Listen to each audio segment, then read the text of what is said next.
दिनांक 19 जून 2025ला नाशिक येथे महाराष्ट्र राज्य गाव कामगार पोलीस पाटील संघ, नाशिक जिल्हा राज्य पदाधिकारी, जिल्हा पदाधिकारी, तालुका अध्यक्ष यांनी नाशिक जिल्ह्याचे पालकमंत्री नामदार गिरीजी महाजन यांची भेट घेऊन पोलीस पाटील मागण्यांसंदर्भात निवेदन दिलं।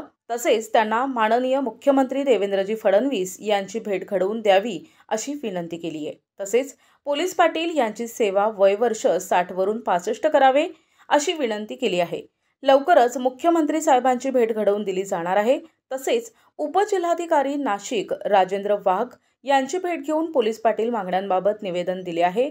निवेदनात पोलीस पाटील यांचं मानधन CMP प्रणालीद्वारे लवकरात लवकर कार्यान्वित करून पोलीस पाटील मानधन वेळेत मिळावे, पोलीस पाटील यांना निवडणूक भत्ता, प्रवास भत्ता मिळावा, नाशिक जिल्ह्यामधील पोलीस पाटील रिक्त जागा लवकरात लवकर भरण्यात याव्या आदी मागण्या निवेदनात मांडल्या आहेत।